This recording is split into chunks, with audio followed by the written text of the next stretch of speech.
नमस्कार। खबरों के इस बुलेटिन च तुहाडा स्वागत है। मैं हाँ स्वरनजीत सिंह। पहला पेश ने चोणवीं खबरां। प्रधानमंत्री नरेंद्र मोदी ने कहा कि कौमी सिक्ख्या नीति तहत पढ़ाई नूं हुनर नाल जोड़िया गया है।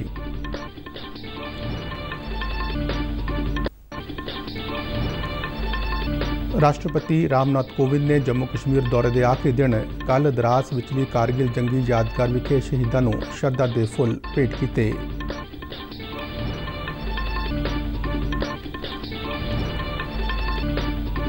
केंद्रीय खजाना मंत्री निर्मला सीतारमन ने विश्व पद्धर ते कोविड वैक्सीन की काणी वंड ते चिंता जताई।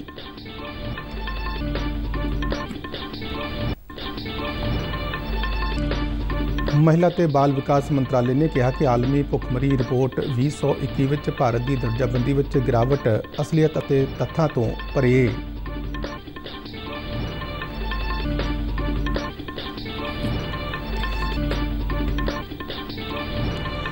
मुख्यमंत्री चरणजीत सिंह चन्नी ने कल बठिंडा में 60 करोड़ रुपए की लागत वाले विकास प्रोजेक्टों के नींह पत्थर रखे। ते हुण खबरां विस्तार नाल। प्रधानमंत्री नरेंद्र मोदी ने कहा कि नवीं कौमी सिक्ख्या नीति तहत विद्या केवल डिग्री तक ही सीमित नहीं बल्कि इसनूं हुनर नाल जोड़िया गया है। गुजरात के सूरत में सौराष्ट्र पटेल सेवा समाज वालों उसारे गए होस्टल के भूमि पूजन समागम में वीडियो कॉन्फ्रेंसिंग राही संबोधन करदਿਆਂ प्रधानमंत्री ने कहा कि कौमी सिक्ख्या नीति ने अध्यापन के कित्तामुखी कोर्सां नूं स्थानक भाषा का बदल मुहैया करवाया है। सरदार वल्लभ भाई पटेल नूं याद करदਿਆਂ प्रधानमंत्री ने कहा कि राष्ट्र के विकास के रस्ते विच जात पात जां नस्ली रुकावट नहीं आनी चाहिए। उन्होंने कहा कि असीं सारे भारत के धीआं पुत्तर हाँ ते सानूं अपने देश नाल प्रेम करना चाहिए है। उन्होंने कहा कि सानूं आपसी एकजुटता ते सहयोग नाल अपने भविख का निर्माण करना होवेगा। महामारी दौरान देश के अर्थचारे की मट्ठी रफ्तार नूं मुड़ तेज़ करने बारे गल करदਿਆਂ प्रधानमंत्री मोदी ने कहा कि समूचा विश्व भारत वल उम्मीद दी नज़र नाल वेख रहा है। उन्होंने कहा कि भारतीय अर्थचारा कोरोना के संकट विचों गुजर के मुड़ रफ्तार फड़ रहा है, जिसने दुनिया सामने एक मिसाल पेश की है। उन्होंने उम्मीद जताई कि भारत एक बार फिर दुनिया का सब तो तेज़ रफ्तार नाल विकास करने वाला अर्थचारा बनेगा।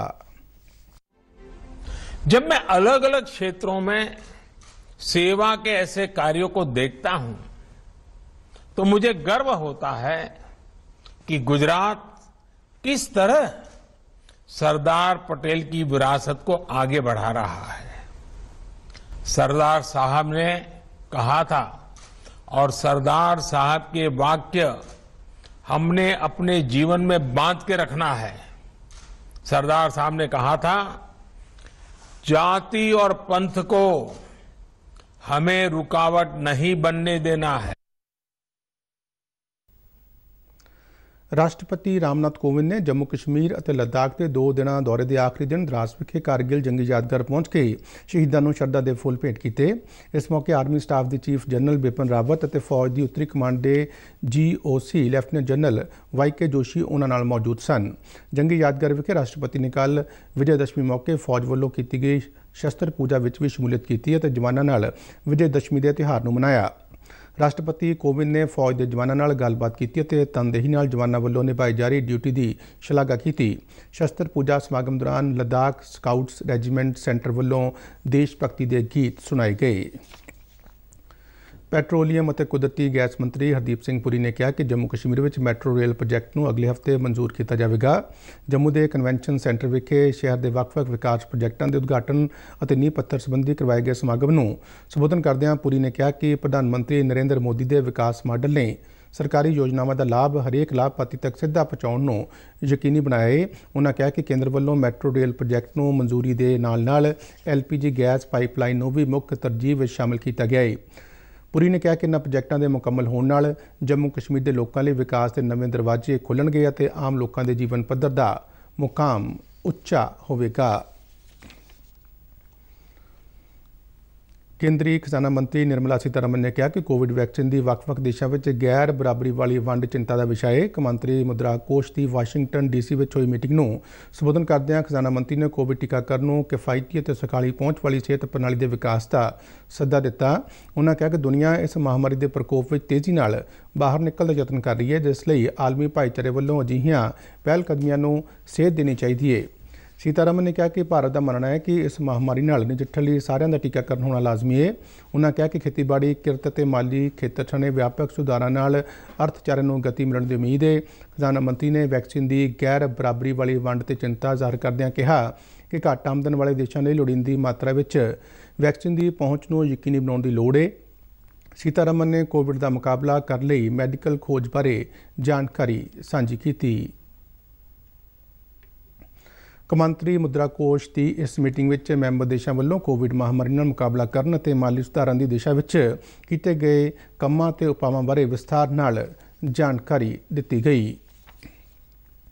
भारत और अमरीका ने जलवायु तब्दीली के मुद्दे नाल नजिठण लई सालाना $100 बिलियन की रकम जुटाउण लई हामी भरी है। अमरीकी दौरे ते गए केंद्रीय खजाना मंत्री निर्मला सीतारमन ने भारत अमरीका आर्थिक और माली भाईवाली मीटिंग दौरान अपने हमौदा जैनेट येलन नाल वाशिंगटन DC विखे जलवायु तब्दीली के मुद्दे ते विस्तार नाल गलबात की। मीटिंग मगरों जारी प्रैस बयान मुताबक मीटिंग का पहला दौर जलवायु तब्दीली नाल जुड़ियां चिंतावां नूं दूर करने लई चुके कदम और आलमी टीचे नूं प्राप्त करने लई जलवायु वित्त की भूमिका नूं समर्पित रहा। इस मीटिंग दौरान भारतीय रिजर्व बैंक के गवर्नर शक्तिकांत दास और उन्होंने अमरीका हमौदा जोरेम पैवल भी मौजूद सन। भारत अमरीका आर्थिक और वित्तीय भाईवाली की शुरुआत 2010 में की गई थी, जिसका मकसद दोहां देशों दरमियान आर्थिक संबंधों को वधेरे मजबूत बनाने लई फ्रेमवर्क प्रदान करना ते भविख विच वधेरे सहयोग और आर्थिक विकास लई बुनियाद रखना सी। महिला ते बाल विकास मंत्रालय ने कहा कि आलमी भुखमरी रिपोर्ट 2021 में भारत की दर्जाबंदी में गिरावट आनी असलीयत ते तथ्यां तो परे है। मंत्रालय ने कहा कि आलमी भुखमरी रिपोर्ट का प्रकाशन करने वाली एजेंसियां ने रिपोर्ट जारी करने तो पहला लोड़ींदा काम नहीं किया। बयान मुताबक खुराक और खेतीबाड़ी संगठन वालों वरती जाने वाली कार्य प्रणाली गैर विग्यानक है। ये रिपोर्ट कोविड-19 महामारी दौरान समुची आबादी की खुराक सुरक्षा यकीनी बनाने लई सरकार वालों किए गए वड्डे पैमाने के यत्नां की पूरी तरह अणदेखी करती है।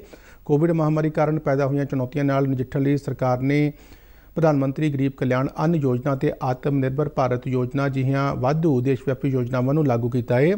100 तो घੱਟ किरतियां वाले संगठित खेत्र के कारोबारों में सरकार ने अप्रैल तो जून 2020 तक 15,000 रुपए तो घੱਟ तनख्वाह लैण वाले किरतियां के PF खाते में उन्हां दी महीनावार तनख्वाह का 24% का योगदान पाया गया है। बयान में यह भी कहा गया है कि 1 अप्रैल 2020 तो मनरेगा तहत मजदूरी में 20 रुपए का वाधा किया गया है, जिस नाल हरेक किरती नूं सालाना वाधू 2,000 रुपए का लाभ होया है। मुख्यमंत्री चरणजीत सिंह चन्नी ने अपने बठिंडा दौरे दौरान कोई 60 करोड़ रुपए की लागत वाले विकास प्रोजेक्टों के नींह पत्थर रखे, जिन्हां विच 30 करोड़ रुपए की लागत वाले बठिंडा ब्रांच नहर की लाइनिंग और मुढ़ उसारी के काम बारे प्रोजेक्ट भी शामिल सी। चरणजीत सिंह चन्नी ने रोज़ गार्डन विखे बलवंत गार्गी बहुमंतवी ऑडिटोरीयम का नींह पत्थर भी रखा। यह ऑडिटोरीयम 2 एकड़ रकबे में उसारिया जाएगा, जिस उत्ते 27 करोड़ 15 लाख रुपए की लागत का अनुमान है। उन्होंने शहरी विकास से विशेष जोर दिता। मुख्यमंत्री ने कहा कि अज के दौड़ भज के दौर में लोगों की सेहत वाल ध्यान देना लाजमी है। उन्होंने कहा कि सूबे भर में पार्क स्थापित किए जाएंगे। वित्त मंत्री मनप्रीत सिंह बादल ने बठिंडा ब्रांच नहर के नाल पार्क स्थापित करने की मांग मुख्यमंत्री सामने रखी। अपनी फेरी दौरान मुख्यमंत्री ने पारस रामनगर विखे शहीद सिपाही संदीप सिंह मैमोरीयल नूं जनता नूं समर्पित किया। उन्होंने शहीदी याद करते फुल भेंट करके श्रद्धांजलियां दित्तियां। चरणजीत सिंह चन्नी ने मैरिटोरियस स्कूल बठिंडा में स्थापित स्पैशल डेंगू वार्ड का दौरा करके मरीजों का हाल चाल जानिया।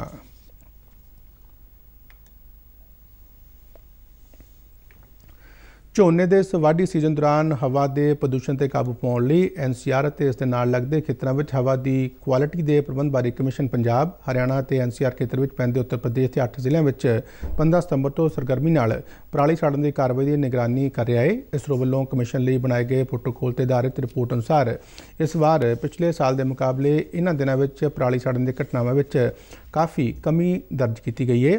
पंजाब में पराली साड़न दी घटनावां 69.49%, हरियाणा में 18.28%, जबकि उत्तर प्रदेश के NCR के 8 जिलों में 47.61% की कमी दर्ज की गई है। इस साल में एक महीने में पंजाब खेत्र में पराली नूं अग लाउण दीआं 1286 घटनावां दर्ज होईयां, जबकि पिछले साल इस अरसे दौरान 4216 घटनावां दर्ज होईयां सन। इस तरह हरियाणा में भी इस साल एक महीने में 487 अजिहियां घटनावां होईयां, जबकि पिछले साल इस महीने सूबे में ਪਰਾਲੀ ਨੂੰ ਅੱਗ ਲਗਾਉਣ ਦੀਆਂ 596 ਘਟਨਾਵਾਂ ਸਾਹਮਣੇ ਆਈਆਂ ਸਨ। ਉੱਤਰ ਪ੍ਰਦੇਸ਼ ਦੇ 8 NCR ਜ਼ਿਲ੍ਹਿਆਂ ਵਿੱਚ ਇਸ ਵਾਰ ਇੱਕ ਮਹੀਨੇ ਵਿੱਚ 22, ਜਦਕਿ ਪਿਛਲੇ ਸਾਲ ਇਸੇ ਅਰਸੇ ਦੌਰਾਨ ਪਰਾਲੀ ਸਾੜਨ ਦੀਆਂ 42 ਘਟਨਾਵਾਂ ਦਰਜ ਹੋਈਆਂ ਸਨ। ਕਮਿਸ਼ਨ ਅਨੁਸਾਰ ਇਸ ਵਾਰ ਦਿੱਲੀ ਅਤੇ ਰਾਜਸਥਾਨ ਦੇ NCR ਜ਼ਿਲ੍ਹਿਆਂ ਵਿੱਚ ਪਰਾਲੀ ਨੂੰ ਅੱਗ ਲਗਾਉਣ ਦੀ ਇੱਕ ਵੀ ਘਟਨਾ ਦਰਜ ਨਹੀਂ ਹੋਈ। ਪੰਜਾਬ ਵਿੱਚ ਪਰਾਲੀ ਸਾੜਨ ਦੀ ਪਹਿਲੀ ਘਟਨਾ 16 ਸਤੰਬਰ, ਹਰਿਆਣਾ ਵਿੱਚ 28 ਸਤੰਬਰ, ਜਦਕਿ ਉੱਤਰ ਪ੍ਰਦੇਸ਼ ਦੇ NCR ਜ਼ਿਲ੍ਹੇ ਵਿੱਚ 18 ਸਤੰਬਰ ਨੂੰ ਦਰਜ ਹੋਈ। ਪੰਜਾਬ ਵਿੱਚ ਪਰਾਲੀ ਸਾੜਨ ਦੀਆਂ ਜ਼ਿਆਦਾਤਰ ਘਟਨਾਵਾਂ ਅੰਮ੍ਰਿਤਸਰ, ਤਰਨਤਾਰਨ, ਪਟਿਆਲਾ ਅਤੇ ਲੁਧਿਆਣਾ ਜ਼ਿਲ੍ਹਿਆਂ ਵਿੱਚ ਪਾਈਆਂ ਗਈਆਂ। ਸੂਬੇ ਵਿੱਚ ਪਰਾਲੀ ਸਾੜਨ ਦੀਆਂ ਕੁੱਲ ਘਟਨਾਵਾਂ ਵਿੱਚੋਂ 72% ਘਟਨਾਵਾਂ ਇਹਨਾਂ 4 ਜ਼ਿਲ੍ਹਿਆਂ ਵਿੱਚ ਵਾਪਰੀਆਂ। NCR ਅਤੇ ਨਾਲ ਲੱਗਦੇ ਇਲਾਕਿਆਂ ਵਿੱਚ ਹਵਾ ਕੁਆਲਿਟੀ ਦੇ ਪ੍ਰਬੰਧ ਬਾਰੇ ਕਮਿਸ਼ਨ ਪਰਾਲੀ ਸਾੜਨ ਦੀਆਂ ਘਟਨਾਵਾਂ ਬਾਰੇ ਰੋਜ਼ਾਨਾ ਆਧਾਰ ਤੇ ਪੰਜਾਬ, ਹਰਿਆਣਾ ਤੇ ਉੱਤਰ ਪ੍ਰਦੇਸ਼ ਸਰਕਾਰਾਂ ਨਾਲ ਸੰਪਰਕ ਵਿੱਚ ਹੈ ਅਤੇ ਇਸ ਗੱਲ ਨੂੰ ਯਕੀਨੀ ਬਣਾਇਆ ਜਾ ਰਿਹਾ ਕਿ ਫਸਲੀ ਰਹਿੰਦ ਖੂੰਹਦ ਨੂੰ ਅੱਗ ਲਾਉਣ ਤੋਂ ਰੋਕਣ ਲਈ ਤਿਆਰ ਕਾਰਜ ਯੋਜਨਾ ਨੂੰ ਸਖਤੀ ਨਾਲ ਲਾਗੂ ਕਰਨ ਲਈ ਯਕੀਨੀ ਬਣਾਇਆ ਜਾਵੇ। ਕਮਿਸ਼ਨ ਵੱਲੋਂ ਸੂਬਾ ਸਰਕਾਰਾਂ ਨਾਲ ਹੁਣ ਤੱਕ ਕਈ ਲੜੀਵਾਰ ਮੀਟਿੰਗਾਂ ਹੋ ਚੁੱਕੀਆਂ ਨੇ। ਕੇਂਦਰ ਸਰਕਾਰ ਦੇ ਸਕਿੱਲ ਇੰਡੀਆ ਮਿਸ਼ਨ ਤਹਿਤ ਪ੍ਰਧਾਨ ਮੰਤਰੀ ਰੇਲ ਕੌਸ਼ਲ ਯੋਜਨਾ ਦਾ ਪਟਿਆਲਾ ਦੇ ਲੋਕਾਂ ਨੇ ਫਾਇਦਾ ਉਠਾਇਆ ਤੇ ਹੁਣ ਉਹ ਆਪਣੇ ਪੈਰਾਂ ਤੇ ਖੜੇ ਹੋਣ ਜੋਗੇ ਹੋ ਗਏ ਨੇ। ਇਹ ਯੋਜਨਾ ਨੌਜਵਾਨਾਂ ਲਈ ਬੇਹੱਦ ਲਾਹੇਵੰਦ ਸਾਬਤ ਹੋ ਰਹੀ ਹੈ। ਰੇਲਵੇ ਵਿਭਾਗ ਪ੍ਰਧਾਨ ਮੰਤਰੀ ਰੇਲ ਕੌਸ਼ਲ ਯੋਜਨਾ ਤਹਿਤ 50,000 ਬੱਚਿਆਂ ਨੂੰ ਕਿੱਤਾ ਟ੍ਰੇਨਿੰਗ ਦੇਣ ਵੱਲ ਤੇਜ਼ੀ ਨਾਲ ਅੱਗੇ ਵਧ ਰਿਹਾ ਹੈ। ਪਟਿਆਲਾ ਦੇ ਡੀਜ਼ਲ ਮਕੈਨੀਕਲ ਵਰਕਸ ਫੈਕਟਰੀ ਵਿੱਚ ਜਿੱਥੇ ਇੰਜਣ ਬਣਾਏ ਜਾਂਦੇ ਨੇ, ਉੱਥੇ ਨੌਜਵਾਨਾਂ ਨੂੰ ਵੈਲਡਰ, ਡੀਜ਼ਲ ਮਕੈਨਿਕ, ਇਲੈਕਟ੍ਰੀਸ਼ੀਅਨ ਅਤੇ ਮੋਟਰ ਮਕੈਨਿਕ ਦੇ ਤੌਰ ਤੇ 4 ਕਿਸਮ ਦੀਆਂ ਟ੍ਰੇਡਾਂ ਵਿੱਚ ਸਿਖਲਾਈ ਦਿੱਤੀ ਜਾ ਰਹੀ ਹੈ ਤਾਂ ਜੋ ਭਵਿੱਖ ਵਿੱਚ ਉਹ ਆਪਣੇ ਪੈਰਾਂ ਤੇ ਖੜੇ ਹੋ ਸਕਣ। ਸੰਸਥਾ ਦੇ ਚੀਫ ਐਡਮਿਨਿਸਟ੍ਰੇਟਿਵ ਅਫਸਰ ਸਤਨਾਰਾਇਣ ਦੂਬੇ ਨੇ ਪ੍ਰਸਾਰ ਭਾਰਤੀ ਦੇ ਨੁਮਾਇੰਦੇ ਨੂੰ ਦੱਸਿਆ ਕਿ ਆਉਣ ਵਾਲੇ 3 ਸਾਲਾਂ ਵਿੱਚ 50,000 ਬੱਚਿਆਂ ਨੂੰ ਹੁਨਰ ਵਿਕਾਸ ਤਹਿਤ ਵੱਖ-ਵੱਖ ਟ੍ਰੇਡਾਂ ਦੀ ਸਿਖਲਾਈ ਦਿੱਤੀ ਜਾਵੇਗੀ। उन्होंने आगे दस्सिया कि 30 बच्चों का बैच 17 सितंबर तो शुरू किया गया। तो इसके तहत हमारे जो टारगेट दिया गया है वो 1000 बच्चों का है और पहला बैच हम लोगों ने 17/9 से चालू किया है, जिसमें 30 बच्चों को हमने ट्रेनिंग देना चालू कर दिया है और पहला बैच 17 सितंबर से स्टार्ट कर दिया गया है। इसमें अभी पहले बैच में तो हमने मशीनिस्ट ट्रेड के लिए रखा है, जो मशीनिस्ट के ट्रेड में रुचि रखते हैं उनके लिए, और इसके बाद सेकंड हमारा फिटर के लिए हम निकालेंगे। लेकिन जो रेलवे का ओवरऑल है वो मशीनिस्ट, जनरल फिटर, इलेक्ट्रीशियन और वेल्डर, इन 4 ट्रेड में डिसाइड किया गया है। जो हमारे प्रोडक्शन यूनिट को DMW को दिया गया है उसमें हम लोग मशीनिस्ट और फिटर इन 2 ट्रेड में फोकस करेंगे। प्रधानमंत्री रेल कौशल योजना के लाभपात्री पीतांबर शर्मा ने कहा कि उसने ਵੱਖ-ਵੱਖ मशीनों बारे इत्थे आके जानकारी हासिल की है तो किते की सिखलाई ਲਈ भारत सरकार के धन्यवादी ने। एक होर लाभपात्री नीलम ने कहा कि उसने BCom तक पढ़ाई की ते हुण ਉਹ मशीनिस्ट के काम की सिखलाई हासिल कर रही है, जिसका उसनों बहुत लाभ होगा। पटियाला के बसंतपुरा पिंड के लाभकारी मनिंदर सिंह ने कहा कि उसनों रेलवे विभाग के हुनर विकास केंद्र का बहुत लाभ मिला है और वो इसलिए सरकार का धन्यवाद करते हैं। मेरा नाम पीतांबर शर्मा है तो मैं उरे सेफ्टी फीचर्स बारे नाल लेथ मशीन बारे नाल ड्रिलिंग मशीन बारे होर बथेरिया मशीनां ने जिन्हां बारे मैं इत्थे आके सीखिया तो इन्हां दे उत्ते कई प्रकार के ऑपरेशन भी सिखाए गए ने ते नाल ही नाल तुहानूं ते नाल ही नाल इत्थे वो स्केल भी दिखाए गए ने जिहड़े कि आपां नूं बाहर देखण नूं नहीं मिलदे। मेरा नाम नीलम है, मैं 10वीं क्लीयर की हुई है, नाले BCom भी करी हुई है। ये 10वीं के बेस ते सीगा तो मैं फॉर्म भरिया तो मैनू बहुत वधिया लग्या। इस ते मैं काफ़ी चीज़ां सीखिया, मिलिंग ड्रिलिंग ते सीखिया, सेफ्टी बारे सीखिया मैं इस बारे इत्थे ते मशीनां होर मशीनां बारे भी सीखिया। मेरे इत्थे प्रधानमंत्री विकास योजना ते मेरी ट्रेनिंग हुई है, इत्थे 1 साल का ये कोर्स है। मेरा नाम मनिंदर सिंह है, मेरा पिंड बसंतपुरा ते मैं DMW दे विच प्रधानमंत्री कौशल विकास योजना की जी स्कीम चलाई गई है प्रधानमंत्री ने, वो सीखण लई आया होया। उरे सानू बहुत कुछ सीखण नूं मिलिया है। DMW जिहड़ी ट्रेड है भारत सरकार की सब तो वड्डी ट्रेड है। उरे रेलवे इंजन बनते हैं, उरे विजिट भी करवाया गया सारी मशीनिस्ट ट्रेड दे विच, सानू बहुत कुछ सीखण नूं मिलिया गया उरे ते उरे सारा कुछ वधिया तरीके नाल समझाया जाता है। इस दे नाल ही खबरां दा ये बुलेटिन खत्म होया। नमस्कार।